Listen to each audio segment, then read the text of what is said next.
Syara Putri Wildani, NIM 221326558 dari Reguler 1 Kelas C, Sekolah Tinggi Ilmu Administrasi Malang, dengan prodi D3 Rekam Medis. Di sini saya akan menjelaskan video pembelajaran tentang anatomi sistem pencernaan dengan dosen pengampu yaitu Bapak Henry Didi Harto.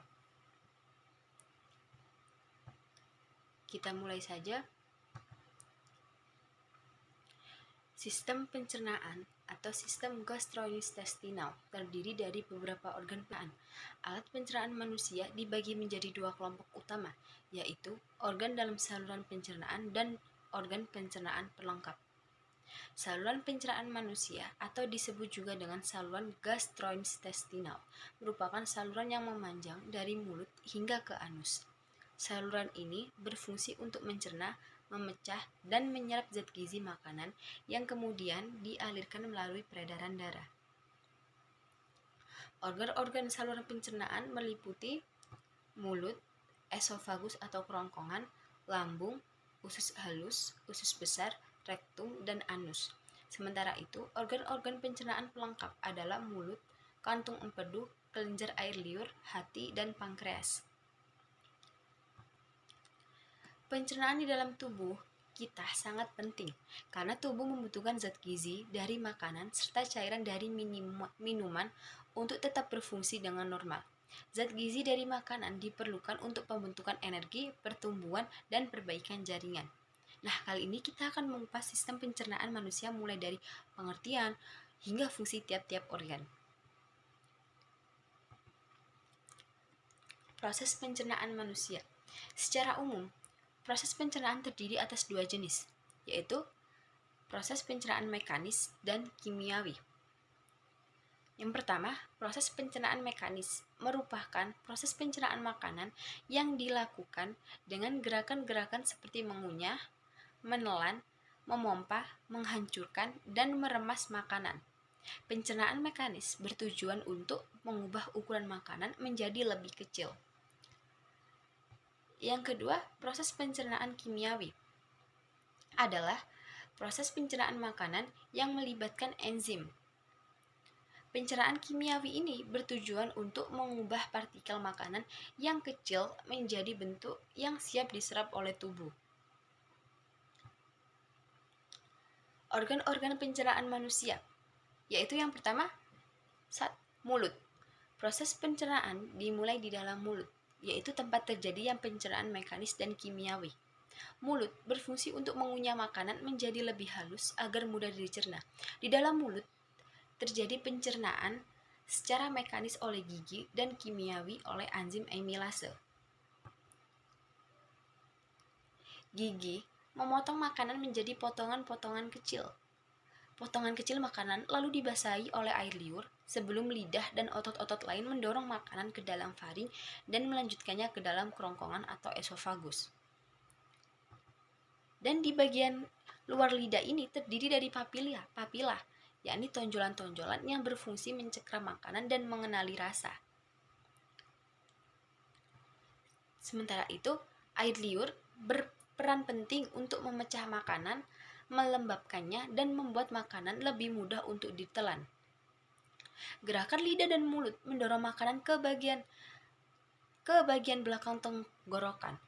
Pada persimpangan antara tenggorokan dan kerongkongan terdapat katup bernama epiglotis yang mencegah makanan masuk ke dalam sistem pernapasan. Yang kedua, yaitu kerongkongan. Esofagus atau kerongkongan adalah saluran yang menghubungkan mulut dengan lambung. Saluran ini merupakan jalan bagi makanan yang telah dikunyah dari mulut menuju proses pencernaan selanjutnya di dalam lambung. Jadi, kerongkongan dengan tenggorokan itu berbeda. Otot-otot kerongkongan memindahkan makanan dengan gerakan peristalistik, yaitu gerakan seperti gelombang sehingga makanan terdorong masuk menuju lambung. Dan pada ujung kerongkongan terdapat sfinkter atau otot-otot berbentuk cincin. Otot-otot ini bertujuan untuk mencegah makanan dan cairan naik kembali ke kerongkongan. Yang ketiga yaitu lambung. Lambung adalah organ berbentuk huruf J yang berukuran sekitar 2 kepalan tangan. Lambung terletak di antara esofagus dan usus halus pada perut bagian atas.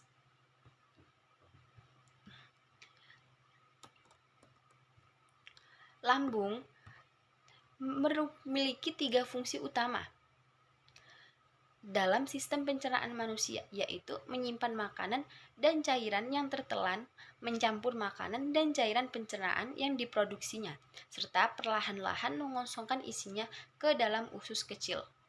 Dan hanya zat-zat tertentu yang dapat diserap langsung oleh lambung. Zat gizi dari makanan harus menjalani proses penguraian dahulu. Dan dinding otot lambung melakukan proses pencernaan kimiawi dengan mencampur dan mengocok makanan bersama asam dan enzim dalam getah lambung yang dihasilkan oleh sel kelenjar dinding lambung. Getah lambung terdiri dari 2, yaitu yang pertama pepsin, yaitu enzim yang fungsinya memecah protein menjadi pepton. Yang kedua, asam klorida atau HCl, asam yang berfungsi untuk membunuh kuman dan bakteri pada makanan serta mengaktifkan pepsinogen menjadi pepsin.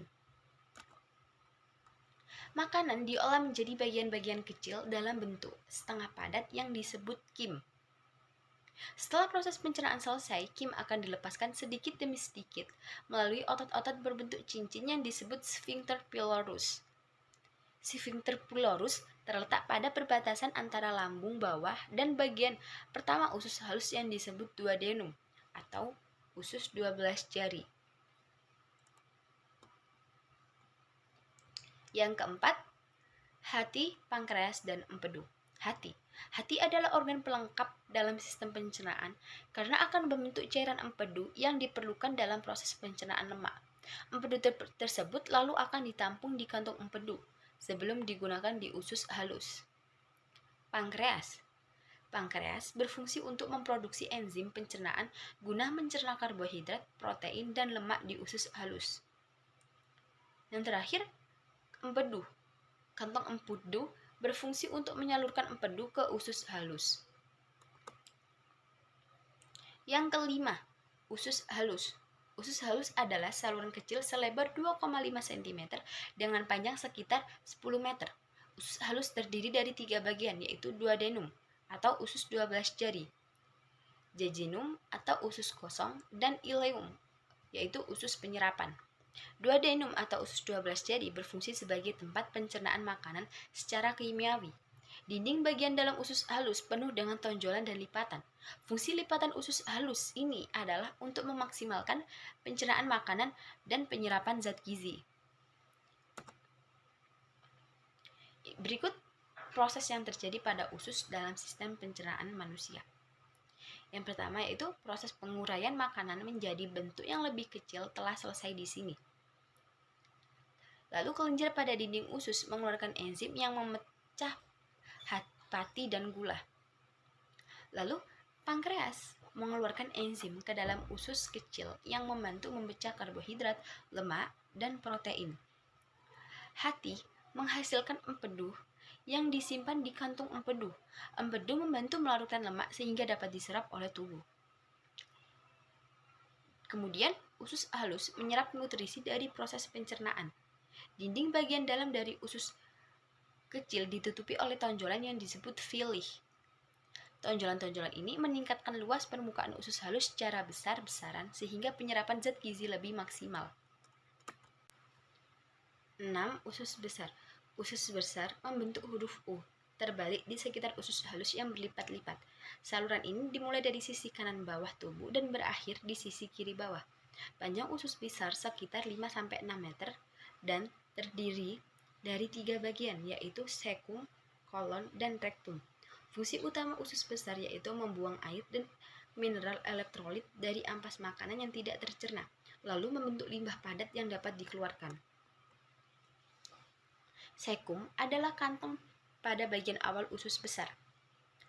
Area ini menyalurkan hasil pencernaan makanan yang telah diserap dari usus halus menuju usus besar. Sedangkan kolon adalah tempat cairan dan garam diserap dan memanjang dari cecum ke rektum. Yang ketujuh, rektum dan anus. Rektum adalah bagian akhir dari usus besar yang berfungsi sebagai tempat penampungan feses sementara sebelum dikeluarkan dari tubuh. Saat rektum sudah mulai penuh, otot-otot di sekelilingnya akan terangsang untuk mengeluarkan feses. Inilah yang membuat kita merasa mulas dan ingin buang air besar. Feses nantinya akan dikeluarkan melalui anus. Anus merupakan bagian paling akhir dari saluran pencernaan manusia yang berbatasan langsung dengan lingkungan luar. Fungsi anus tak lain adalah sebagai tempat keluarnya feses. Otot-ototnya bisa berkontraksi di bawah kendali untuk mengatur pengeluaran feses. Fungsi rektum yaitu bertindak sebagai fasilitas penyimpanan sementara untuk bahan kotoran atau sampah. Sedangkan fungsi anus yaitu tempat keluarnya feses yang dibuang dari tubuh melalui proses defaksi, yaitu buang air besar atau BAB, yang merupakan fungsi utama anus. Dan pada sistem pencernaan, terdapat beberapa enzim yang sangat berperan sehingga zat gizi dalam makanan dapat tercerna dengan baik. Enzim-enzim tersebut terdapat pada tabel berikut. Bisa kita lihat di sini, organ tempat pencernaannya mulut, penghasil getahnya yaitu kelenjar saliva. Sedangkan enzim yang dihasilkan yaitu amilase, muscus atau lendir dari air. Fungsinya yaitu memecah pati atau amilum menjadi maltosa. Kemudian di sini ada lambung. Penghasil getahnya yaitu dinding lambung. Enzim yang dihasilkan ada asam lambung, enzim renin, dan enzim pepsin. Dan fungsinya seperti asam lambung yaitu fungsinya membunuh bakteri, membantu protein, melarutkan mineral. Kemudian usus halus.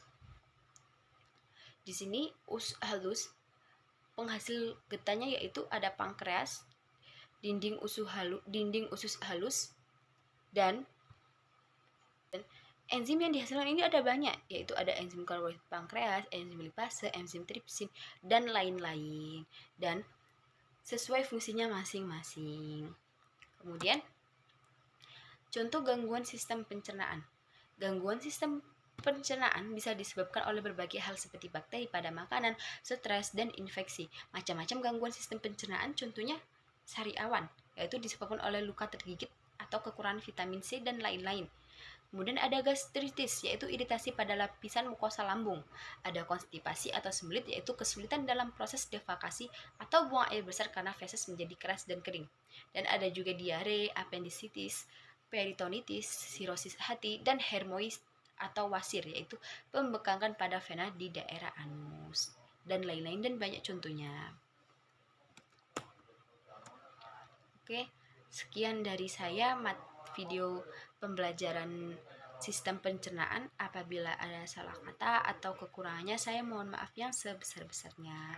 Terima kasih. Wassalamualaikum warahmatullahi wabarakatuh.